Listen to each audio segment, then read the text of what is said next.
Good morning class 6। अपनी कल की क्लास में हमने बाल राम कथा से संबंधित पाठ 2 जंगल और जनकपुर कंप्लीट कर लिया था। ठीक है, उसके सभी प्रश्नोत्तर हल कर लिए थे। दीर्घ उत्तरीय प्रश्नों के हल मैंने आपको कहा था कि आपको खुद करने हैं। आज हम आगे बढ़ते हैं। पृष्ठ संख्या 14, पेज नंबर 14, 2 वरदान, इसकी रीडिंग करेंगे और रीडिंग करके हम इसके प्रश्नोत्तर हल करने का अभ्यास करेंगे। बड़ा पाठ है। पृष्ठ संख्या 2 शुरू करते हैं। राजा दशरथ के मन में अब एक ही इच्छा बची थी, राम का राज्याभिषेक। पिछले अध्याय में हमने पढ़ा था कि जब राजा महर्षि विश्वामित्र का यज्ञ संपन्न करा के लौटते हुए जनकपुरी में सीता स्वयंवर को उसको जीत कर विवाह करके अयोध्या वापस आ गए थे। ठीक है, अब जब वो अयोध्या वापस आए उसके बाद राजा दशरथ की एक ही इच्छा बची थी, राम का राज्याभिषेक, उन्हें युवराज का पद देना। एक राजा की कई संतानें होती हैं, तब किसी एक पुत्र को युवराज का पद दिया जाता है। यह इंगित करने के लिए, यह बताने के लिए जनता को कि वर्तमान राजा के बाद वही आपका राजा है, जो युवराज होता है वही राजा बनता है। अयोध्या लौटने के बाद से ही उन्होंने राम को राजकाज में शामिल करना शुरू कर दिया था। राम ये जिम्मेदारी अच्छी तरह निभा रहे थे। उनकी विनम्रता, विद्वता और पराक्रम का लोहा सभी मानते थे। प्रजा उनको चाहती थी। दशरथ के लिए वह प्राणों से भी प्यारे थे। दशरथ में दरबार में राम का सम्मान निरंतर बढ़ रहा था। राम अपनी शिक्षा को संपूर्ण कर चुके थे। महर्षि विश्वामित्र का उन्होंने यज्ञ संपन्न कराया था। सीता स्वयंवर में सीता से विवाह करने के बाद, उस स्वयंवर को जीतने के बाद, सीता से विवाह करने के बाद जब वो वापस आए तो दशरथ जी ने उन्हें अपने राजकाज में शामिल किया।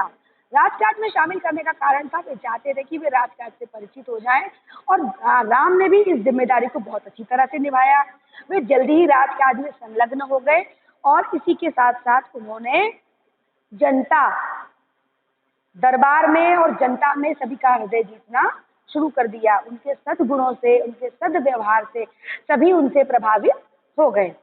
राजा दशरथ वृद्ध हो चले थे। मुनि वशिष्ठ से विचार विमर्श के बाद एक दिन उन्होंने दरबार में कहा, मैंने लंबे समय तक राजकाज चलाया, जैसे बन पड़ा। अब मेरे अंग शिथिल हो गए हैं।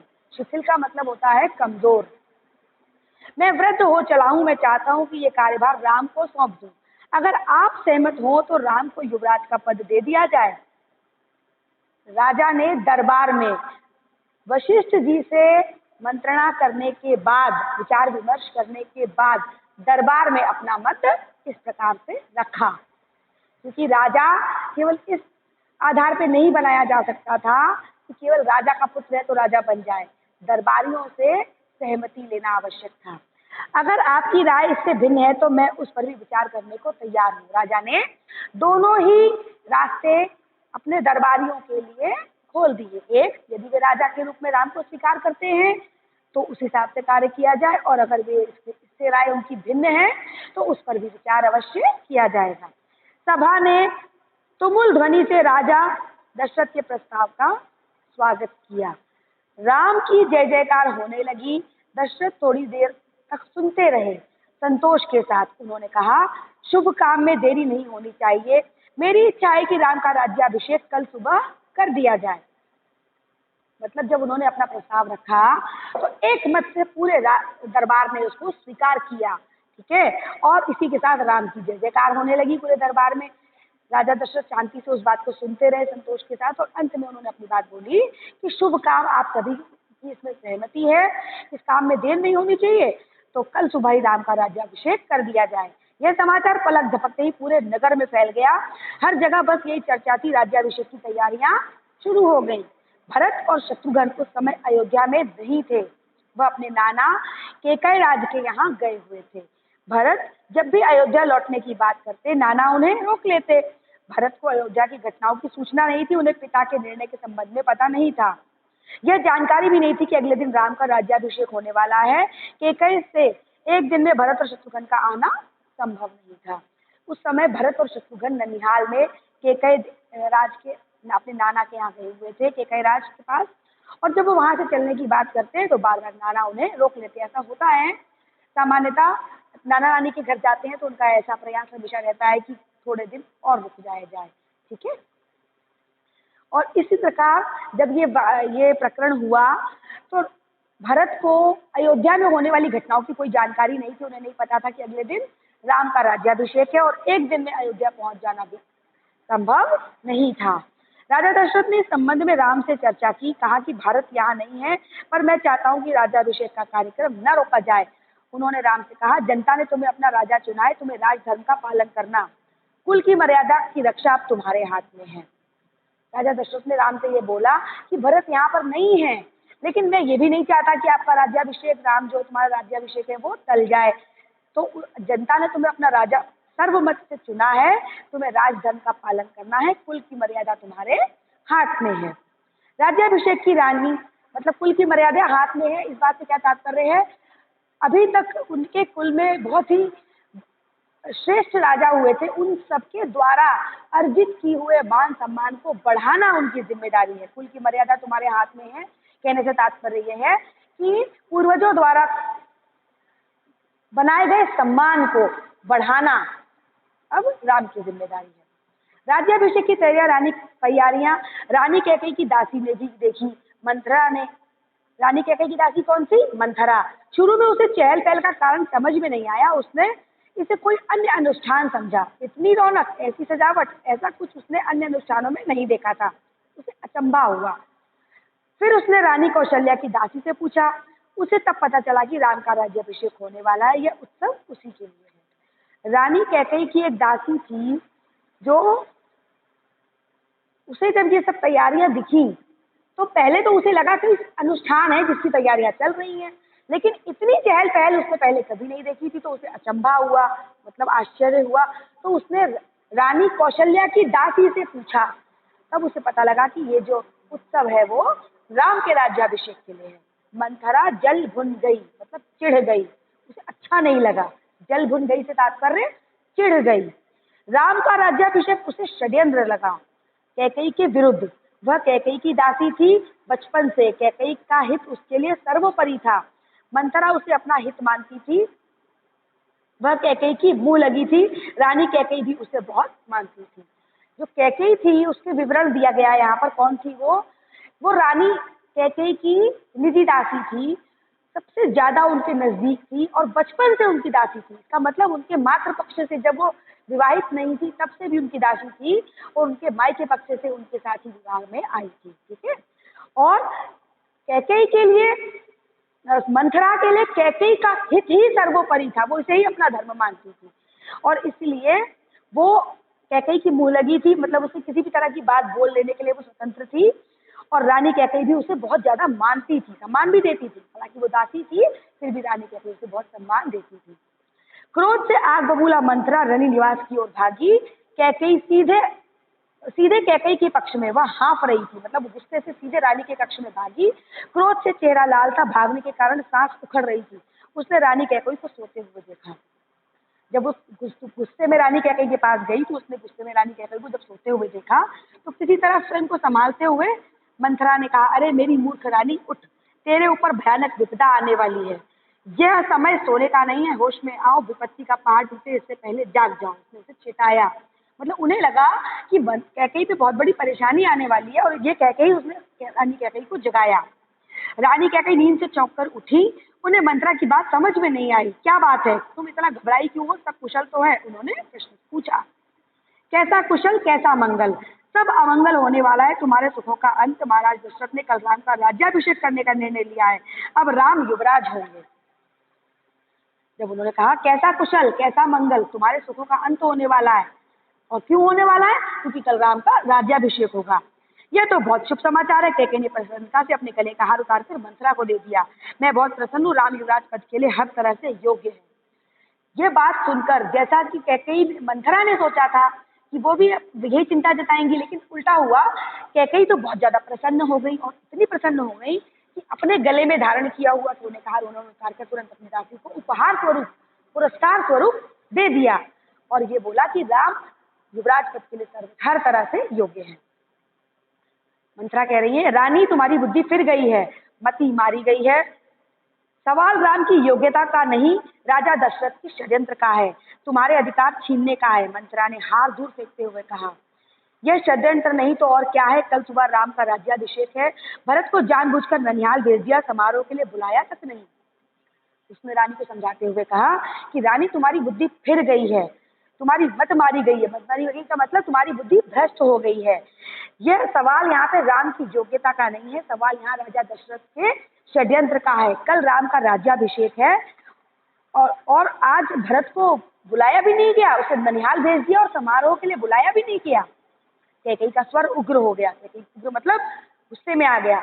उन्होंने मंथरा को डांटते हुए कहा, राम के प्रति मेरा अगाध स्नेह है, वह मुझे माँ के समान मानता है, तुझे इसमें षड्यंत्र दिखाई देता है, इसमें षड्यंत्र नहीं है। राम के बाद भरत ही राजा बनेंगे, राजा सर्वदा ज्येष्ठ पुत्र को ही मिलता है, राज सदा ज्येष्ठ पुत्र को ही मिलता है। कैकेयी मंथरा की बातों को सुनकर क्रोधित हो गई। उन्होंने कहा डांटते हुए कि राम के प्रति मेरा अगाध प्रेम है, मैं राम से बहुत प्यार करती हूँ और वो मुझे माँ के समान सम्मान देता है और प्यार करता है। अगर तुम्हें इसमें षड्यंत्र दिखाई देता है, पर इसमें कोई षड्यंत्र नहीं है, क्योंकि भरत राम के बाद भरत ही राजा बनेंगे, मतलब भरत पहले उत्तराधिकारी नहीं है। कैकेयी ने कहा राम के बाद भरत राजा बनेंगे, राज सदा ज्येष्ठ पुत्र को ही मिलता है। मंथरा पर इस फटकार का कोई प्रभाव नहीं हुआ, मतलब उसे कोई गुस्सा नहीं आया, दुखी, उससे कोई प्रभाव ही नहीं हुआ। उसके लिए दशरथ का षड्यंत्र था, मंथरा के लिए ये सब कुछ दशरथ का षड्यंत्र था। वह रानी कैकेयी के पलंग पर बैठ गई, उनके बहुत निकट। कैकेयी के चेहरे की ओर देखते हुए उसने कहा, तुम बहुत भोली हो, नादान हो, तुम्हें आसन्न संकट नहीं दिखता, मतलब आसन्न मतलब तुम्हारे पास आने वाला संकट तुम्हें नहीं दिखता। दुख की जगह प्रसन्नता होती है, उस बुद्धि पर किसी को भी तरस आएगा। समझो रानी, राम राजा बने तो तुम कौशल्या की दासी बन जाओगी। अब उसने एक और बात बोली कि अगर राजा राम बने तो तुम कौशल्या, जो कि राजा दशरथ की सबसे बड़ी रानी थी, उनकी दासी बन जाओगी। राम भरत के दास हो जाएंगे, वह राजा नहीं बनेंगे। राम के बाद अगला राजा राम का पुत्र होगा। अनर्थ को अर्थ समझने की मूर्खता मत करो। रानी, राम को राज मिला तो वो भरत को देश निकाला दे देंगे, वे भरत को दंड देंगे। अब उन्होंने फिर से अपनी बात बोली इसने, मंथरा ने, कि तुम बहुत भोली हो, तुम पर किसी को भी दया आ जाएगी। राम के बाद अगर तुम सोचती हो कि राजा भरत बनेगा तो ऐसा नहीं होगा। राम के बाद राम का पुत्र राजा बनेगा और राम राजा बनते ही तुम कौशल्या की दासी बन जाओगी और भरत राम के दास बन जाएंगे। और हो सकता है कि राम भरत को दंड दें या देश निकाला दे दें। इस तरह से उन्होंने उनको समझाने का प्रयास किया। इस तिरस्कार से भरत की रक्षा करो, रानी कोई ऐसा उपाय करो कि राजगद्दी भरत को मिले और राम को जंगल भेज दिया जाए। उन्होंने प्रार्थना की दृष्टि से कहा। कैकेयी पर मंथरा की बातों का असर होने लगा। अब जब इतनी बार मंथरा ने इतनी सारी बातें नकारात्मक बोली तो धीमे धीमे कैकेयी पर उन बातों का असर होने लगा। उसका सिर चकरा गया, वो पलंग से उठी तो पांव सीधे नहीं पड़े, मतलब वो अपना संतुलन खो बैठी। पांव सीधे नहीं पड़े का मतलब वो अपना संतुलन खो बैठी। आंखों में आंसू थे, मन भारी हो गया। प्रसन्नता की जगह अव्यक्त क्रोध ने ले ली। अव्यक्त क्रोध, ऐसा गुस्सा जो व्यक्त ना किया गया। मंथरा के तर्कों में उन्हें सच्चाई दिखने लगी। मतलब जब कहते हैं कोई बात किसी से बार बार कही जाए तो उसको उसका असर होने लगता है, ऐसा ही यहाँ पर हुआ। और मंथरा के तर्कों का असर में उन्हें सच्चाई दिखने लगी। तुम ही बताओ मैं क्या करूं, कैकेयी ने आंसू पोंछते हुए मंथरा से कहा। मंथरा पलंग से उठी, कैकेयी के पास जाकर खड़ी हो गई। उसने कहा, याद करो रानी, राजा दशरथ ने तुम्हें 2 वरदान दिए थे। इस पूरे पाठ का जो शीर्षक है वो है 2 वरदान। देखिए यहाँ पर आके इसका विवरण दिया है। क्या है वो 2 वरदान? याद करो रानी, महाराज दशरथ ने तुम्हें 2 वरदान दिए थे। दशरथ से अपना वचन पूरा करने को कहो। एक से भरत के लिए राजगद्दी मांग लो और दूसरे से राम को 14 वर्ष का वनवास मांग लो। कैकेयी का चेहरा तमतमाया हुआ था। उन्हें मंथरा की बात ठीक लगी। उसके मन में एक प्रश्न अभी भी था, ये बात दशरथ से कैसे कहें। उन्हें रनिवास बुलाएं या प्रतीक्षा करें। मतलब उनके मन में एक प्रश्न और था कि ये बात, उपाय तो बता दिया कैकेयी ने, पर ये उपाय जो हल है वो राजा दशरथ से मैं कैसे कहूँ, उन्हें रनिवास बुलाऊं या उनके आने की प्रतीक्षा करूं। मंथरा ने कैकेयी के मन की बात भांप ली। उसने तुरंत समझ लिया कि रानी में के मन में क्या चल रहा है। उसने कहा, तुम मैले कपड़े पहनकर कोप भवन में चली जाओ। कोप भवन का अर्थ है, कोप का मतलब होता है गुस्सा, ठीक है। तो गुस्से वाले भवन में, पहले बड़े बड़े महल होते थे तो ऐसा व्यवस्था होती थी कि अपने गुस्से को व्यक्त करने के लिए एक विशेष व्यवस्था होती थी। रानियों के लिए कोप भवन बना दिए जाते थे, या इसको आप इस रूप में भी कह सकते हैं, कोप भवन में होने का मतलब बहुत ज्यादा गुस्से में होना। कोप भवन में चली जाओ, आप इस तरह से भी इसको व्यक्त कर सकते हैं। महाराज दशरथ आए तो उनकी ओर मत देखो, बात मत करो, तुम उनकी प्रिय रानी हो, तुम्हारा दुख देख नहीं पाएंगे। बस उसी समय तुम्हें उन्हें पिछली बात याद दिलाना और दोनों वचन मांग लेना। मतलब उन्होंने समाधान को किस तरह से राजा से मांगना है इसका पूरा उनको विवरण दिया कि पहले तो तुम बहुत गुस्सा होकर के कोप भवन में चली जाओ, मैले वस्त्र पहन लो, तुम उनकी प्रिय रानी हो, वो तुम्हें इस तरह से नहीं देख पाएंगे, और जब वो तुम्हें इस हालत में देख के दुखी हो तो मौके का फायदा उठाकर अपनी बात कह देना और उनसे अपने दोनों वचन मांग लेना। मैं ऐसा ही करूंगी, महाराज का षड्यंत्र सफल होने नहीं दूंगी। मंत्रा का लक्ष्य पूरा हो गया। चलते चलते उसने रानी कैकेयी से कहा, राम के लिए 14 वर्ष से कम वनवास मत मांगना। भरत इतने समय में राजकाज संभाल लेंगे, जब तक राम लौटेंगे लोग उन्हें भूल चुके होंगे। अब जल्दी करो रानी, समय बहुत कम है। कैकेयी का लक्ष्य पूरा हो गया था। लक्ष्य क्या था? मंथरा का लक्ष्य पूरा हो गया था, और मंथरा का लक्ष्य क्या था? रानी कैकेयी को अपनी बात समझाना, उन्हें उनके अनिष्ट की सूचना देना और उससे बचने का उपाय बताना। वो ये लक्ष्य पूरा कर चुकी थी। वे चलते चलते कैकेयी से उन्होंने कहा कि राम के लिए 14 वर्ष से कम का वनवास मत मांगना। क्यों इतना लंबा समय? क्यों? क्योंकि इतने समय में उन्होंने कहा कि 14 वर्ष तक जो है राम जब जनवन में होंगे तो भरत राजकाज अच्छी तरह संभाल लेंगे, और इतने समय में जनता भी, जो दरबार है और जो प्रजा है, वो राम को भूल जाएगी। और उन्होंने साथ में ये भी कहा कि जल्दी करो, देर मत करो, समय बहुत कम है, क्योंकि अगले दिन राम का राज्याभिषेक था। रानी कैकेयी कोप भवन में चली गई। कोप भवन का मतलब जहाँ वो गुस्सा प्रकट करती थी अपना। मंथरा रनिवास से निकल गई। दिन भर की गहमा गहमी के बाद महाराज दशरथ को रानियों की याद आई। तुरंत रनिवास की ओर चल पड़े उन्हें शुभ समाचार देने। सबसे पहले वह कैकेयी की कक्ष की ओर मुड़े। कैकेयी वहां नहीं थी।